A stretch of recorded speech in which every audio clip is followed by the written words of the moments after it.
Granting an injunction is the discretionary power of the court. But when there is a command of legislature for the presumption of some facts, what would be the legal scenario? Let me discuss it in this video.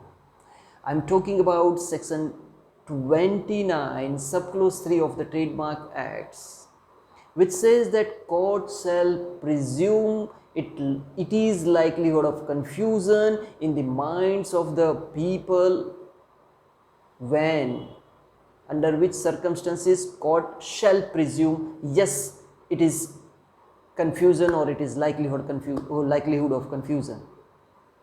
When there is identical mark is used for identical goods in the course of trade by the defendant or infringer. So section 29, if we read section 29 subclause 3 with section 135 of the Trademarks Act 1999, we shall come to the conclusion that yes, injunction should be granted whenever the case is made out. Section 135 subclause 2 says that injunction includes ex parte.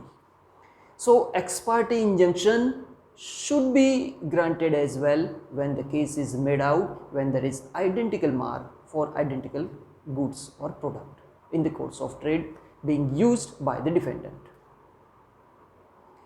As far as identical mark is concerned, I would like to rely upon certain judgments, very landmark judgments of this country. First judgment is Kaviraj Pandit Durgadat Sharma versus Navratna Pharmaceutical Laboratories, AIR 1965-980. Honorable Supreme Court in para number 20 held that where the two marks are identical, no further questions arise, for then infringement is made out. Further, in para number 21, Supreme Court held that in an action for infringement, the plaintiff must no doubt make out that the use of the defendant's trademark is likely to deceive, but where the similarity between the plaintiff's and the defendant's mark is so close,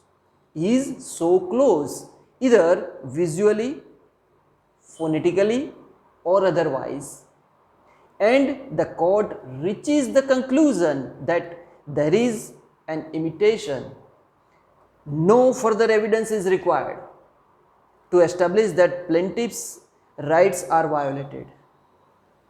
Now this ratio is reiterated by Honorable Supreme Court in the case of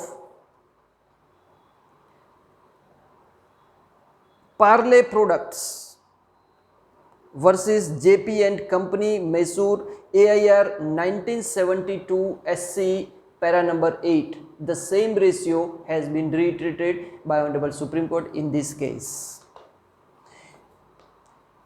In the another case, Ruston versus Hornsby Limited,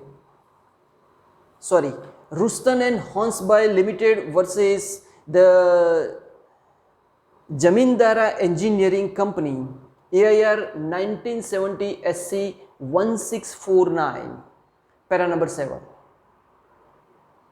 It was held that in an action for infringement where the defendant's mark is identical with plaintiff's mark, the court will not inquire whether the infringement is such as is likely to deceive or cause confusion. Friends, these are the judgments in respect of infringement. However, one case, very landmark judgment of Honorable Supreme Court in the case of Lakshmikant Patel versus Chetan Bhai Shah, that is related to the passing of action In para number 14 of the judgment, Honorable Supreme Court held that once a case of passing off is made out, the practice is generally to grant a prompt ex parte injunction followed by appointment of the local commissioner if necessary. So, the purpose of making this video, whether the ex parte injunction or by party injunction should be granted, the answer is yes, looking to the facts of the case and based on these judgments relied by me in this video, ex parte injunction or by party injunction should be granted in the case of infringement or passing of action of the trademarks. Thank you very much. If you like to share this video, friends, please share this video, and that would be very much helpful to me for sharing the knowledge of IP laws. Thank you very much.